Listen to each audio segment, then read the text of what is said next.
ईश्वर के पास कभी भी मांगने की जरूरत नहीं रहती। यदि हमारा जीवन अच्छा है तो ईश्वर के पास मांगने की भी जरूरत नहीं रहती। वो अपने आप प्रसन्न होकर आशीर्वाद दे ही देते हैं। हम क्या करते हैं? हमारे जीवन में सुधार नहीं करते हैं और केवल मांगते रहते हैं, वैसे कुछ होगा नहीं। हमारा जीवन ऐसा, अभी सत्य का पालन किया, सत्य तो ईश्वर है।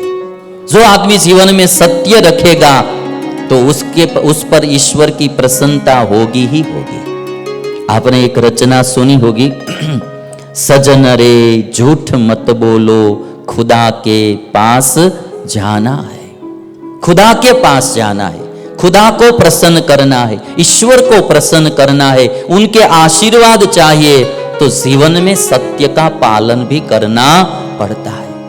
महात्मा गांधी ने सत्य और अहिंसा दो धर्म के पर ही इस भारत देश को स्वतंत्रता दिलाई। एक बात मैं इसके साथ बताऊंगा, सुखी होना सब चाहते हैं किंतु धर्म का पालन करना कोई चाहते नहीं। धर्म के बिना सुख नहीं होता। धर्म और अधर्म दो चीज इस दुनिया में कही जाती है। धर्म का फल है सुख और अधर्म का फल है दुख। यदि हम बबूल के पेड़ बोएंगे तो आम का इंतजार नहीं करना चाहिए, आम कभी लगेंगे नहीं उसमें, तो आम के पेड़ ही बोने पड़ते हैं। यदि जीवन में हम सत्य का पालन करेंगे, धर्म का पालन करेंगे तो ही जीवन में सुख मिलेगा। और कोई कोई दुख का हमारा जो कारण है वो हम ही होते हैं। एक विनंती करूंगा मैं, केवल आजकल व्यसनों के कारण भी बहुत लोग दुखी होते हैं। मुझे यहाँ का पता नहीं किंतु हमारे गुजरात में टोबैको बहुत खाई जाती है। उसको मावा बोलते हैं, फाकी बोलते हैं, मसाला बोलते हैं। तो वो खा खा कर मुंह फिर खुलता नहीं है, मुंह जकड़ जाता है और बाद में धीरे धीरे कैंसर होता है, मुंह काटना पड़ता है, बहुत दुखी होते हैं, पीड़ित होते हैं। तो हमें यदि सुखी होना है तो जीवन में इस प्रकार के व्यसन कोई नहीं करने चाहिए। खाने की चीज ईश्वर ने बहुत सी बनाई है, मिठाई खाओ, दूध पियो, पीने की खाने की अच्छी अच्छी चीज इंडिया में तो भगवान ने भारत में कितनी बनाई है, वो खानी पीनी चाहिए। टोबैको का सेवन अच्छा नहीं है, स्मोकिंग अच्छा नहीं है और ड्रिंकिंग की तो बात ही छोड़ो। हाँ, अभी तो लोग, युवा पीढ़ी हमारी ड्रग्स में भी फंसती जा रही है। यह कोई चीज अच्छी नहीं है। केवल रोड रास्ते अच्छे बन जाएंगे, बिल्डिंग अच्छे बन जाएंगे तो समाज सुखी हो जाएगा, वो गलत फहमी में मत रहना। जब समाज संस्कारी होगा तो ही समाज सुखी होगा, समाज संस्कारी होगा। आज से 200 साल पहले भगवान स्वामीनारायण ने गुजरात में आकर यही काम किया, व्यसन मुक्ति का बहुत बड़ा काम किया गुजरात में। और उसी समय में अफीम का भी बहुत सेवन होता था और बहुत बहुत चीजों का व्यसन होता था। जीवन निर्व्यसनी रखो। और कोई कोई कहते कि हमें काम करना होता है तो थोड़ा कुछ खाना पीना पड़ता है, ऐसी कोई जरूरी चीज नहीं होती है। हम भी रात दिन परिश्रम करते हैं। अभी हम गुजरात में कथा करके हमारी 12 बजे कथा पूर्ण हुई और 2 बजे सब साधु लोग वहां से धनबाद के लिए निकल पड़े। अभी एक ट्रक पूरा सामान हम गुजरात से लाए हैं ने, वो तुरंत रात को वहां से भरना और ट्रक वहां से रवाना करना। अभी यहाँ कल कथा पूर्ण होगी, तुरंत यहाँ से निकलेंगे, 3 तारीख को फिर वहां गुजरात में कथा शुरू होगी। रात दिन परिश्रम साधु लोग भी करते हैं किंतु हमको तो चाय पीने की भी जरूरत पड़ती नहीं है। नहीं चाय, नहीं कॉफी, कुछ भी नहीं। मैं तो ठंडा पानी भी नहीं पीता हूँ, फ्रिज की कोई चीज मैं इस्तेमाल नहीं करता हूँ। जितना हमारा नेचुरल जीवन जो रहेगा उतना ही हम स्वस्थ रहेंगे। हमारे प्रारब्ध कर्मवश यदि कोई रोग आ जाए तो बात अलग है, किंतु हमारी गलती से हमारे शरीर में कोई रोग नहीं आना चाहिए। जो सुखी होना है तो खाने पीने में भी मैं बहुत कहूंगा, ताजा खाओ, बासी या प्रिजर्वेटिव फूड मत खाओ। ये जंक फूड, फास्ट फूड क्यों?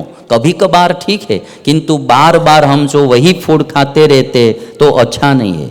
ड्रिंक में भी ये अभी आप आजकल हम सबको ये भी जो है कोल्ड ड्रिंक्स, ये ड्रिंक्स, वो ड्रिंक्स, ईश्वर ने हमको भारत में कितना अच्छा दिया। गन्ने का जूस पियो, नींबू का जूस पियो, यहाँ तो कितनी प्रकार के भांति भांति के फल होते। मैंगो की सीजन है तो मैंगो का जूस पियो, कितने फल मिलते।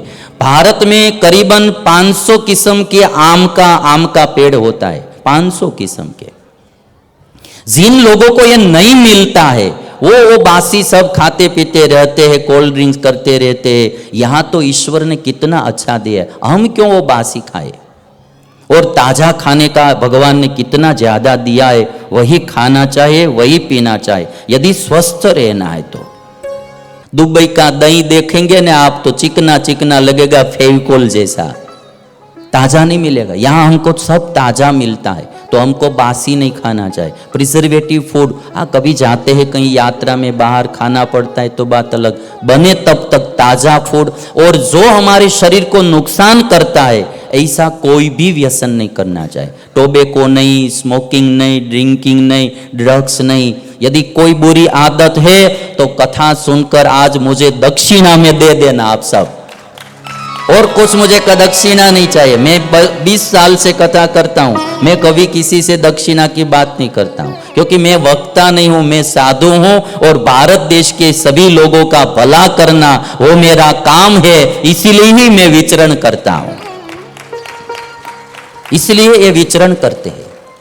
और ये आप आज 6वां दिन है ना हमारी कथा का। पैसे के लिए हम कोई बात करते ही नहीं है, बस सभी का भला हो यही बात लेकर हम चलते हैं। तो व्यसन जो है वो अच्छी चीज नहीं है, वो छोड़ देना चाहिए। दूसरा है, जीवन में सुखी होने के लिए एक बात, कोई गलत चीज हम पकड़ लेते हैं, उसको छोड़ते नहीं है ना, तब तक हम दुखी होते रहते हैं।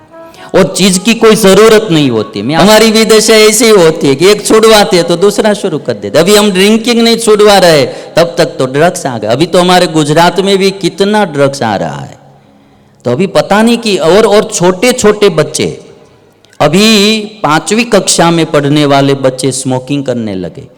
और जो वो लोग होते हैं ना संस्कृति फैलाने वाले, जितनी तेजी से संस्कृति नहीं फैला सकते हैं उतनी 2 गुनी 3 गुनी तेजी से विकृति वाले विकृति फैला ही देते हैं, पता नहीं रहता है। हमारा एक मंदिर हम बना रहे थे गुजरात में, तो कई लोग आते थे राजस्थान से, कहीं कहीं से काम करने के लिए, मंदिर में जो गढ़ाई काम करने के लिए। तो हम वहाँ 20 साल से रहते थे, हमको नहीं पता रहता था दारू कहाँ मिलती है।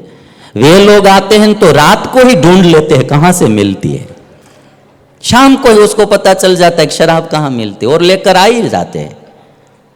ये सब चीजों से हमको दूर रहना पड़ेगा यदि सुखी होना है तो। ऐसी गलत चीज जो पकड़ ली है हमने तो उसको छोड़ना भी चाहिए।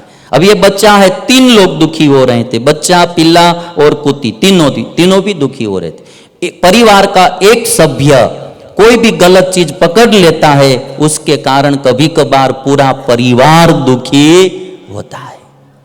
पति शराब पी पी कर मर जाता है, छोटे छोटे बच्चे होते हैं, पत्नी विधवा होती है, दर दर की ठोकरें खानी पड़ती है, बच्चों को पाल पोष कर बड़ा करने का होता है, पूरा परिवार दुखी दुखी हो जाता है।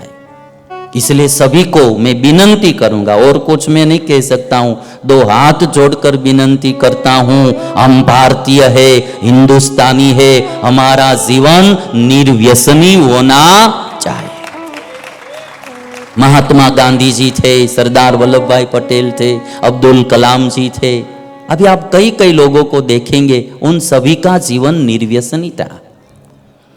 और एक क्लिप में से एक बात कभी कभी मुझे वो भी याद आती है कि एक और जो माँ खींच रही थी पिल्ले को, एक और से वो लड़का खींच रहा था, बीच में वो जो पिल्ला था उसकी बहुत बुरी दशा हो रही थी। कभी कभी पति लोगों की भी ऐसी ही दशा होती है, एक और माँ खींचती है और एक और पत्नी खींचती है, बीच में पिल्ले जैसी उसकी दशा होती है। माँ के पक्ष में कुछ बोलते हैं तो पत्नी डांटती है, और पत्नी के पक्ष में कुछ बोलते हैं तो माँ डांटती है। तो कभी कभी उसकी दिशा भी ऐसी हो जाती है।